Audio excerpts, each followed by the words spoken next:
Great. Hi, everyone. Shalom aleichem. Thank you, Alexandra. Thank you, ASA, for all of your work putting this together. It's really great to be speaking here today, hopefully with a nice discussion at the end.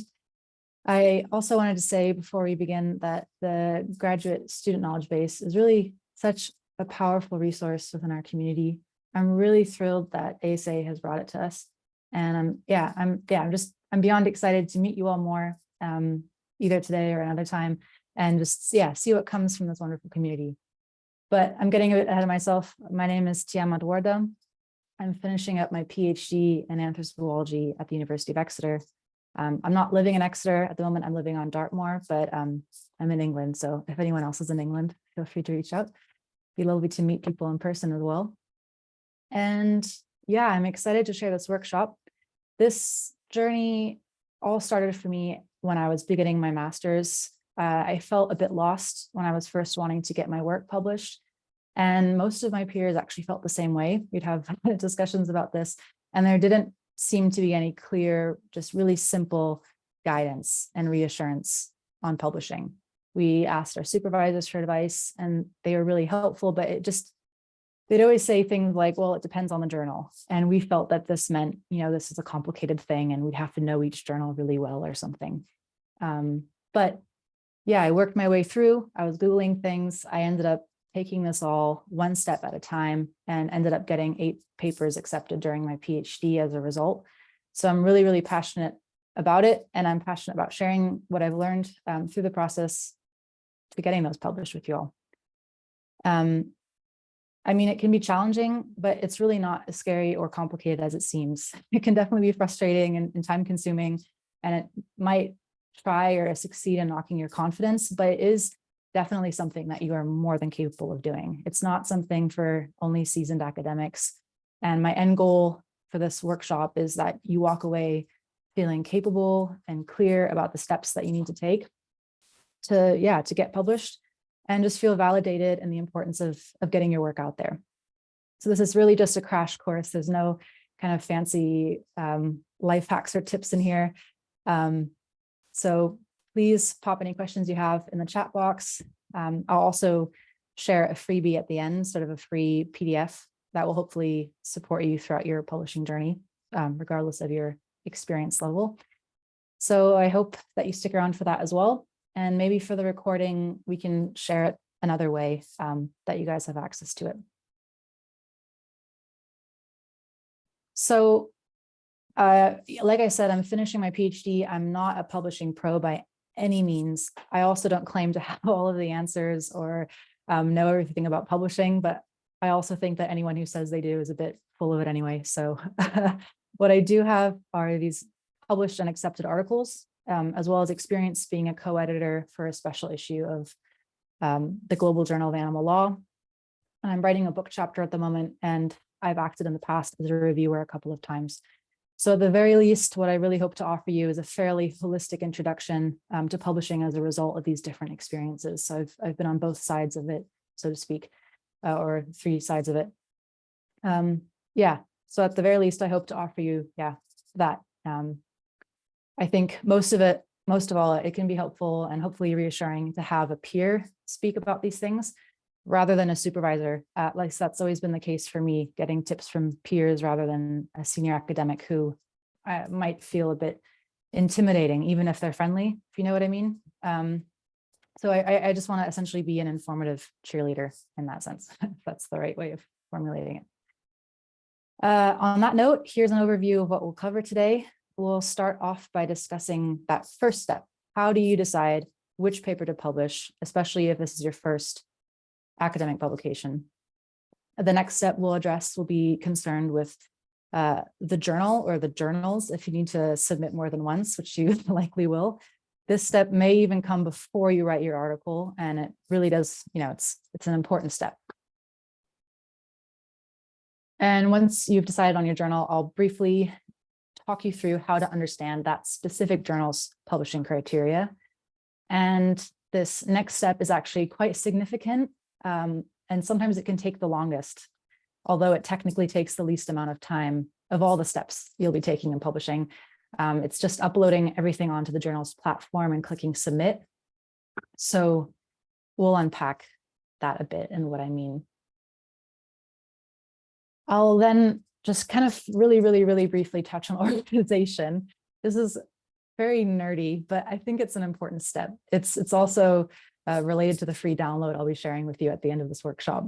I don't know if that makes you more or less excited about the freebie now, but it has to do with organization.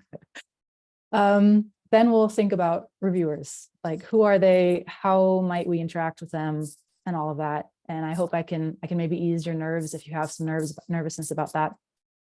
And then we'll be slowly nearing the end of the workshop, and I'll unpack the dreaded revisions. And this can sometimes knock people out a bit, might wobble your enthusiasm to publish in the future, or even just to see your first publication through. But I hope to give you the tools to discourage that from happening. And then, not listed here because it will just be a really short note, I'll share my 2 cents on collaborating with people in publication, when publishing, just for whatever that's worth. Some of you might not collaborate, but if you do, these are points that are worth considering. And of course, we'll have some times for discussion and questions at the end. So which paper? I like to refer to the first paper you ever published kind of as a sacrificial paper, the paper you use to essentially accompany you while you learn the steps of publishing. I like to see it as that rather than something that has a huge importance. Maybe not sacrificial, but sort of your training wheels, maybe is a better way of saying it. Some people might have this be a book review, for example. For me, it was an essay I'd written during my master's that I didn't feel, too emotionally attached to. It was thematically just more parallel to my research than directly at the heart of it. So when it ended up being rejected or received really strongly formulated feedback from reviewers, I didn't identify too closely with it. And it was therefore able to, take a step back and digest it a little bit. So I'll return to that at a later point on how to grapple with feedback from reviewers as well. But essentially what I mean here is the paper you have with personal meaning, with notes and excerpts, may not be the best first choice if you think you'll be more vulnerable to critique on it from strangers, if that makes sense. Also, if you're at the start of your degree, regardless if it's a master's or PhD, your opinions and the conclusions, I say may change, but they most definitely will, and they might change a lot. So you'll end up needing to learn to strike this balance between publishing during a degree, but also prioritizing papers that are truly ready to go out at the stage you're at in your degree. So it's tricky because you may think that this is a final and that you want to share it, but then find that your questions and your conclusions and just sort of maybe everything changes quite a bit during your degree. At the same time, getting outcomes of your dissertation or your thesis can also be really important to just get out there and get feedback from them. So I've received, for example, revisions for papers that actually stemmed from my thesis that I then carried over to my thesis. So the changes I made in the paper and then also my thesis. And that's just one less thing that an examiner or a supervisor can mark you down for. And also it might seem obvious, but just think it through, be happy with this paper being out there forever. As obvious as that may sound, it will come back to the sentiment again when we're talking about collaborations, but don't throw something out there just for the sake of getting published. You might decide to have it be something, like I said, that you don't identify too closely with, but that definitely shouldn't mean that you don't care about it, of course, or don't feel strongly about it. It's just something to sit with for a little bit longer and think through both sides of that. On one hand, not being too attached to it, but also not having it be just something that you don't really care about and that you then regret having out there. Another thing to keep in mind is to definitely reach out to your supervisor or another senior academic you trust. Someone you trust will be supportive, not just someone who is really knowledgeable, but someone who's really friendly. I think a lot of people don't want to do this because they feel silly or they don't want to ask an embarrassing question. But I find that most academics would be really happy to read your work. Your peers, your supervisor and so on, just ask if they can read it. And even if they can't read it, ask what they think of this paper as a potential publication, especially if it's your first one, and ask if they can recommend a journal that would be a good fit for this paper. You likely don't know all the journals out there, and they might know of like a really niche journal that just really, really fits this paper. And that brings us to our next topic here, which journal to use. I think it can be tempting to go for the best, largest journal, because that's what everyone wants. You want your paper out there. Definitely give it a shot. It may take longer and will likely just be more of a vigorous and perhaps intimidating process, especially during revisions. It's important to think that your work will get out there to the people looking for it, regardless of the journal. If people search for it in Google Scholar and you've used sort of logical keywords, that would bring it up. But if you do want to ensure that you want to ensure that's a double-blinded review process and a reputable journal, because not having that double-blinded review process will mean that it's not taken as seriously, and it might be perceived as being less valid, which would be a shame. So if you want or need to publish quickly, go for a journal that has a faster turnaround time. But at the same time, take a look at what people have to say about it for sure. Critique the quality of their website and what they offer authors. I think the step that's skipped a lot is that people ask peers and colleagues, and especially again, your supervisor, for their experiences with these journals. I submitted my first 4 papers to the most prominent journal in my field, which is great.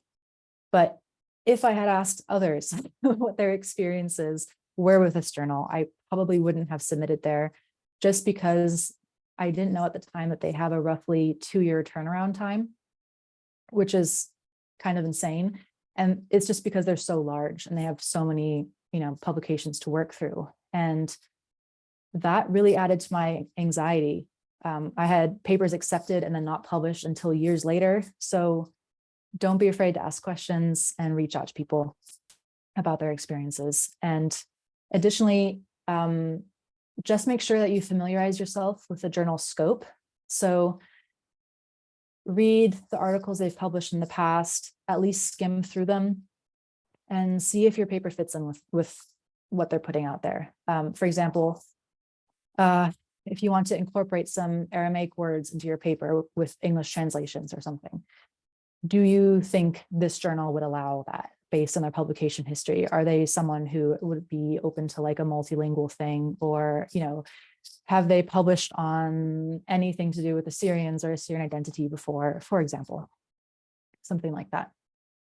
And if you want to be a bit nerdy about this, definitely consider pulling out a spreadsheet or notebook and going all in with, comparing journals, comparing their strengths and weaknesses. And if you do this consistently, actually, you will create this incredible resource for yourself throughout your time publishing that you can later pull up and maybe share with people who in the future are publishing their first paper, and ask you for advice. Another thing that you can put on this potential spreadsheet, but also part of evaluating whether your paper will fit in with this journal, is reading through their criteria. This is just, it's just a screenshot to show you an example from the Trace Journal website. But there's no rule book for publishing in all journals because each of them will have different criteria. But there will be a page on their website, usually entitled, submissions or instructions for authors or something, with really detailed information on what's required of your paper. They'll share, like you can see here, font size, word count, and so on. And the fun bit, they will also have listed what kind of referencing style to use, things like that. And this might really seem tedious and boring, but definitely take your time here and go through each point carefully, because if you skip over this or rush this process, all that will happen is that you'll run the risk of just having these points lead to your paper not being accepted or coming up in revisions where you'll need to do them anyway. When I was editing the special issue, one of the problems that came up quite a bit is that people just weren't following the criteria. They had completely different font than was asked for. They had like 3,000 less words than the minimum requirement, and all that did was delay their publishing time. So yeah, just definitely reach out to editors as well. They're generally quite open to you emailing them if you find something is unclear.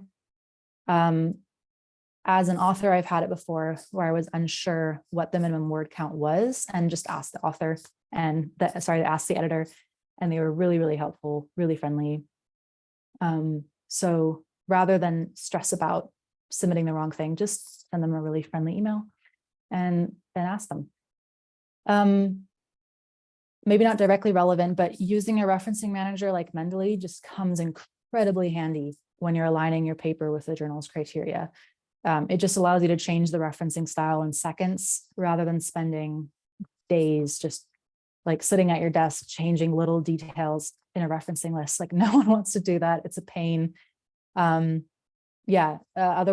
double check that your paper aligns with the journal's aims, which will also likely be shared on the website. And this area will also have, so essentially this page that I have here, if you were to scroll down, they would share things like legalities and things, which is also really important that people don't read it because it's boring.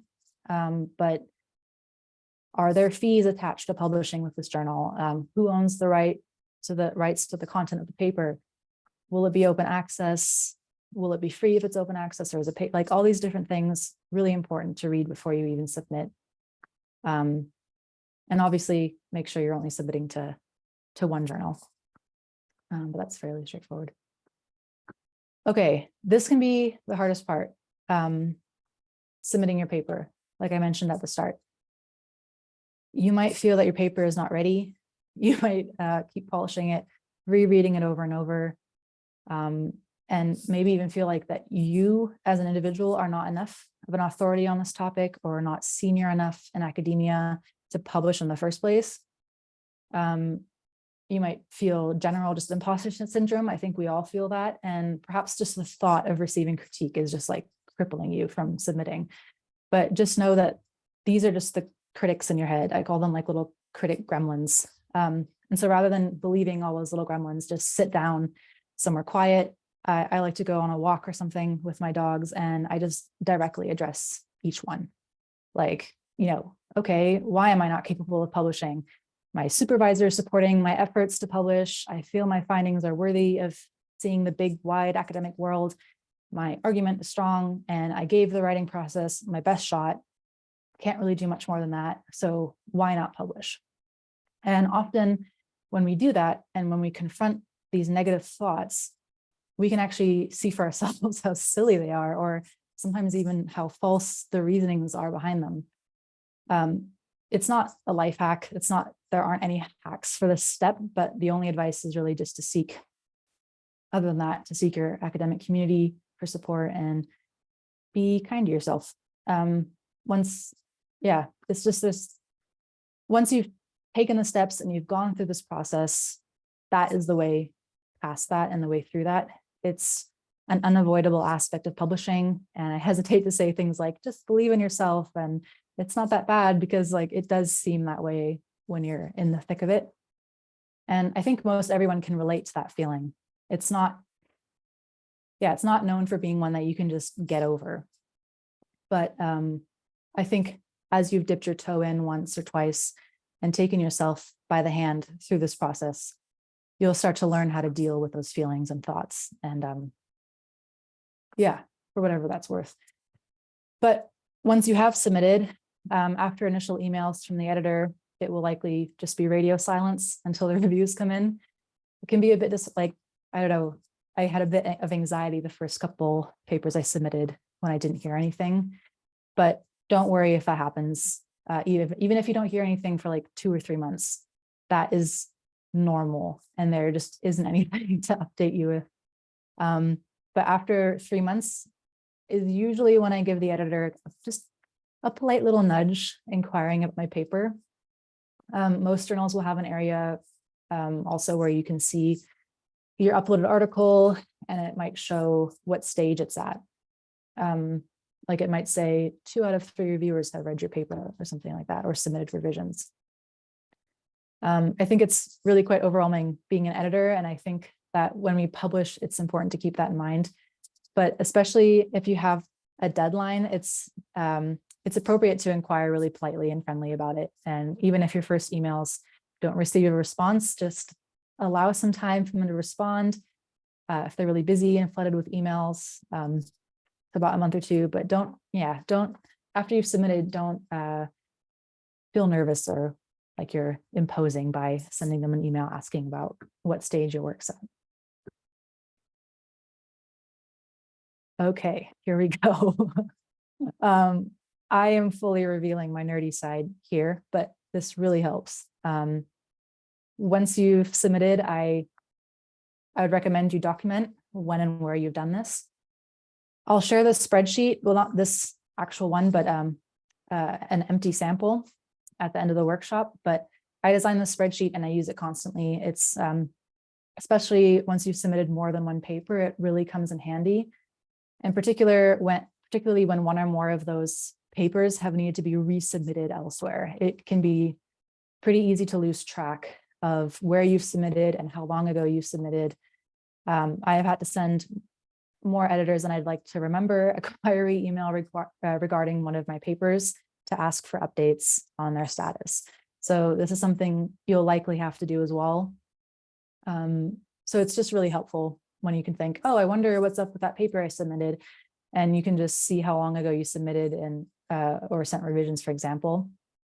So what I've shared here is a screenshot of what my personal Google spreadsheet looks like. I'll just quickly explain how all of this works. Essentially, I have the title. I can't tell if you can see my cursor, but title of the paper on the left here.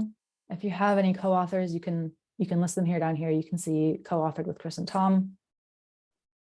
This is all empty because, in all honesty, when I was at the stages with all of these papers, I hadn't had the spreadsheet yet. But if I had, I would have filled all of those in. And it's all with color, right? So green means I've gone through those steps. Orange is the step that I'm currently on. This should actually be red, I just noticed. And red means either I withdrew it or it was rejected. So I'll use this as an example. This paper has now been published, but it went through 1, 2, 3, 4, 5 rejections. Here, the book wasn't published, but essentially 5 stages before it finally came to a journal where it was at home. So it's also nice to be able to see that physically and see how many times you had to rework that paper to get it out there. Here I start adding dates, right? What day did I submit it? When did I get revisions back? Like I say, it seems really nerdy, but once you start having more than one paper, it can feel really overwhelming. You're like, where are all of these? What stages are they at? What have I done? So I hope that will help some of you. Yeah, so you'll just receive a link to a copy of this, like an empty version for you to use at the end of the workshop in the chat box. Okay, before we talk about revisions, I wanted to discuss who are these reviewers.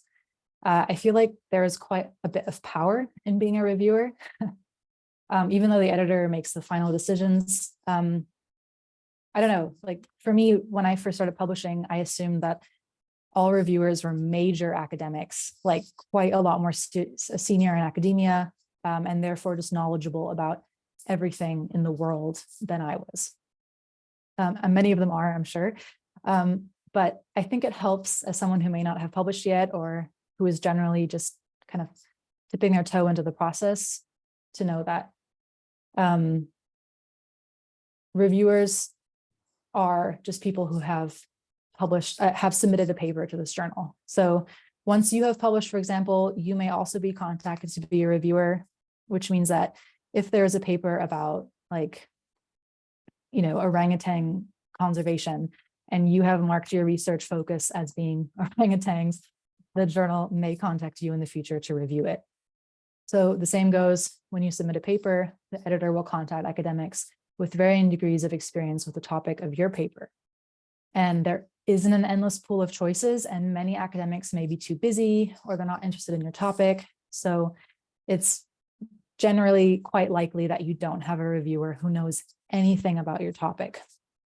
Or you might have one who knows quite a bit, but is not an expert in it. Or, I mean, I've had reviewers with backgrounds in history and psychology and biology reviewing papers that I submitted about educating guide dogs, like just completely not in the same, field even. Similarly, you may get paired with reviewers who, I don't know, are actually knowledgeable about your topic, but approach it completely differently. There will also likely be strong contrasts at times between reviewers. So this meme here makes this cliche joke about poor reviewer two, who for some reason has become notorious for leaving really bad or just mean and overly critical revisions.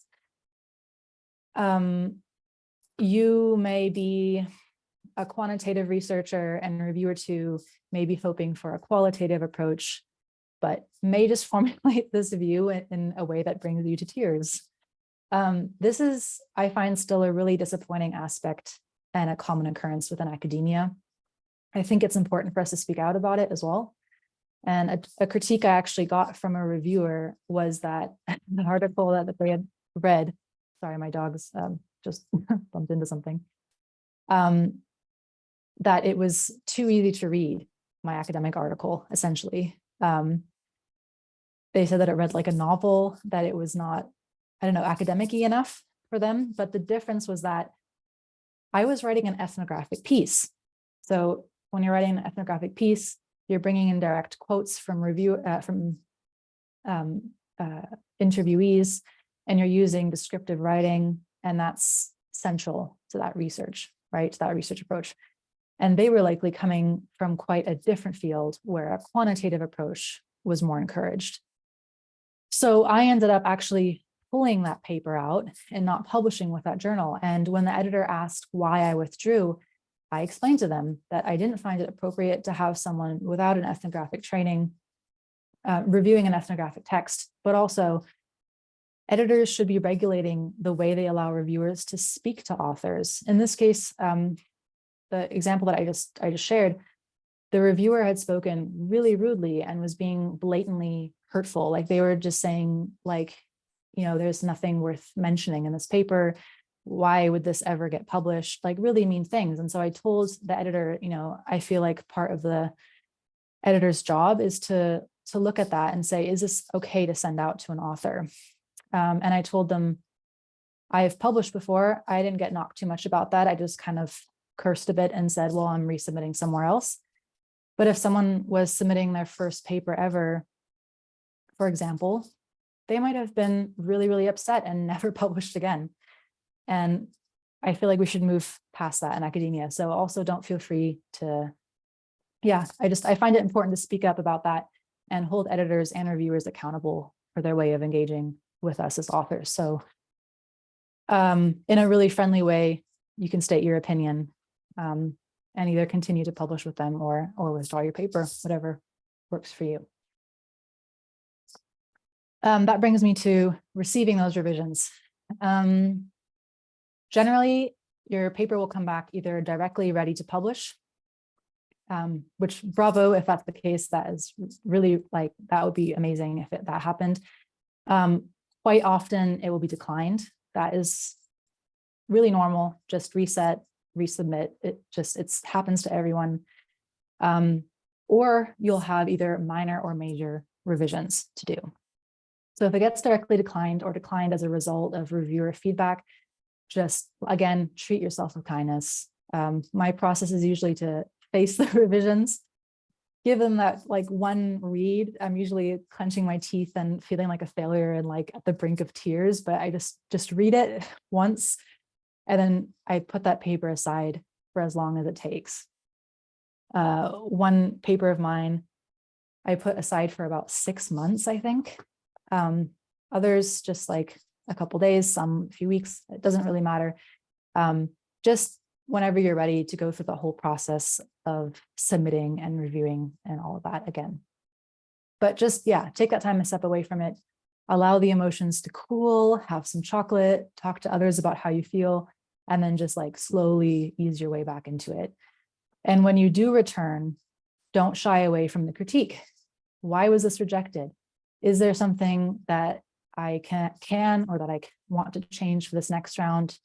If I resubmit somewhere else, is there a way that I can improve the chances of it getting accepted by taking this feedback on board? So essentially, was there anything good for you to take away from this? And that being said, a lot of the time, it isn't even about the quality or contents of your paper, but just that journals receive so many submissions that they just really quickly sort through piles of potential publications. And yeah, the best approach is really, as I mentioned, to just, do your research about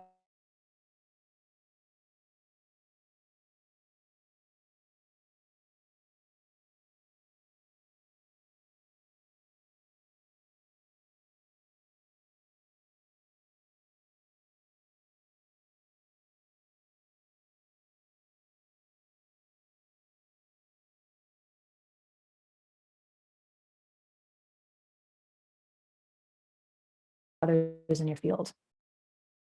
And yeah, if you do end up going through revisions, minor or major ones, the main thing I want to say here is just don't be shy or scared to stand your ground, especially anyone in this particular community writing about some aspect of the Assyrian experience, for example. Don't stand for anyone, especially someone who is not Assyrian themselves, like fundamentally rocking what you are trying to say about your experience.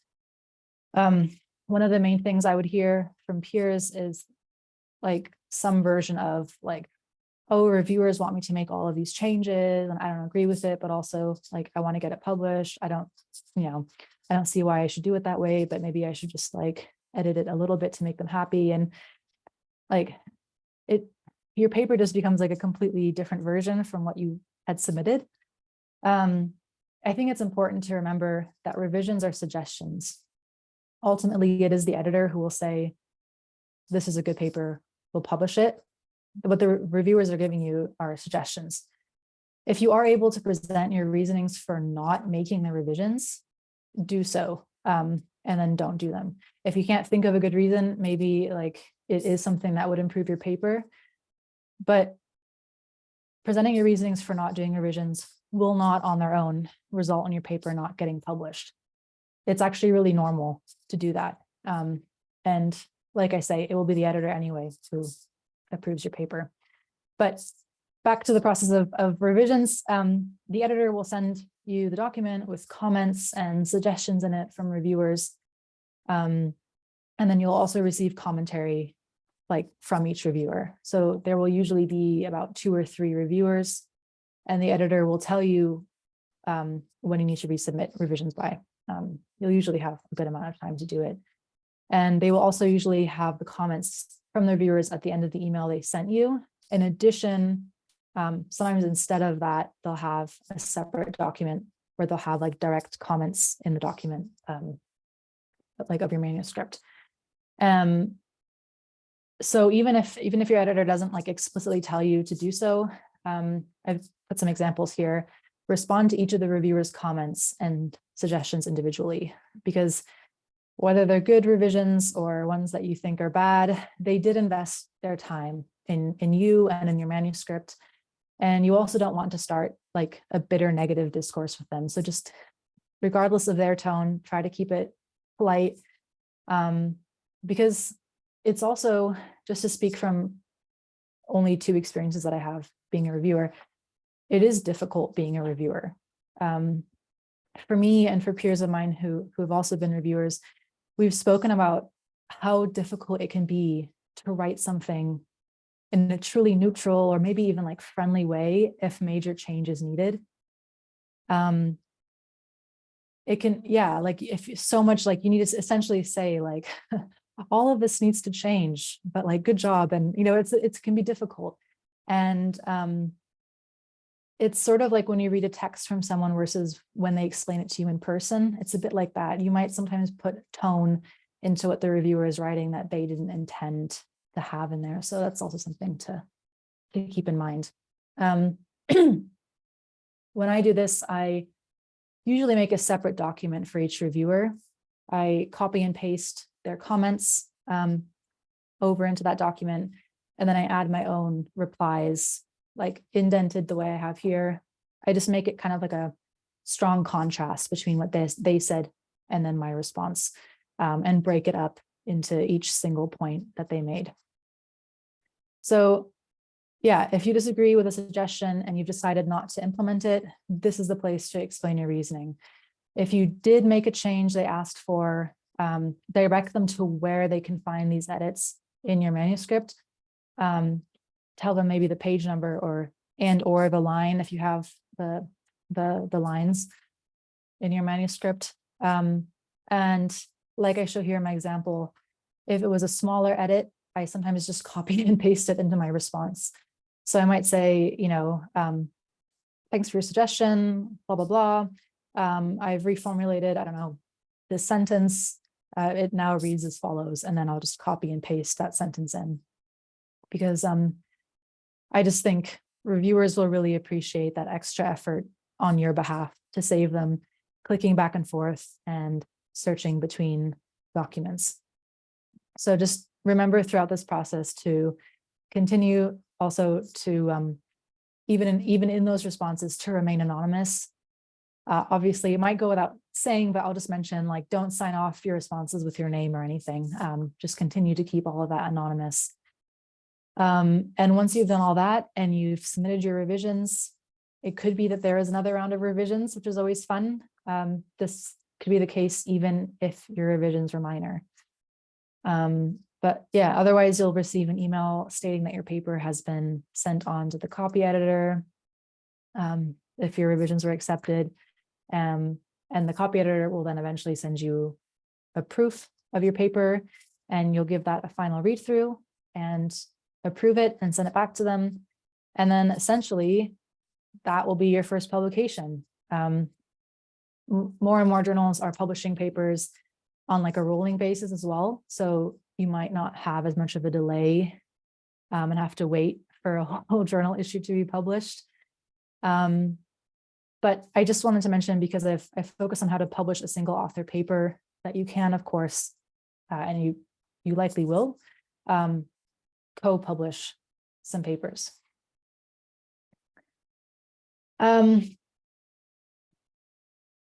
Why are you wanting to collaborate is the first question, because it can be tempting to collaborate to get papers out there more quickly. You will have your work out there alongside their name forever. So just ensure that you align with their values, their ethics, like their academic ethics, but also just their message as an academic. Because it can be really great to collaborate. I love collaborating with my peers, but just get to know them, right? It's just make sure that you understand their working style and things. And most importantly, have all of the perhaps uncomfortable conversations as early as possible, ideally before even beginning an outline of your paper or writing your paper. So some examples I've put up on the screen. Who is going to be the first author? This means who will submit the paper, who will respond to emails from the editor and manage the timeline. For example, my first collaborative publication, I didn't know that if I uploaded the paper that I would automatically be first author. And that was really awkward, because I thought there must be like a little drop down thing where you select who the first author is. So it's something just to know and to discuss with your co-authors to see who will be doing all of those things. Because in the end, the first author, as the name states, their name will come first. Yeah, be careful also how people have these discussions, because it can tell you a lot about them as a future co-author and collaborator, and you really don't want to have to save these conversations for later, when there has been much more like time and effort invested from all sides. And then also just discuss how much each person will write and which sections of the paper they'll take on. And other than that, it's really, really fun to collaborate. I highly recommend it. It can especially be great when you're starting off because you have a friend to go through it with, and it's not just sort of you facing it on your own. So I definitely recommend it, especially if it's your first publication. Okay. As we're recording, I think, well, let's see. Do we have any questions so far? Otherwise, I'll just move on and wrap up the workshop. Okay.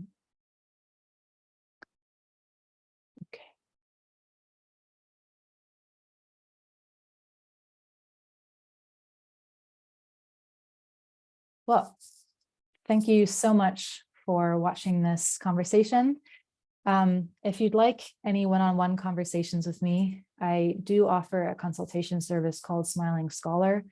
I have the website shared here on the slide, but I'll also share a link in the chat box along with the link to the freebie. If you're watching the recording, we might have it in the description, or you can contact me directly and I'll share it with you that way. So yeah, thank you so much for joining, and I hope this was helpful for some of you as well.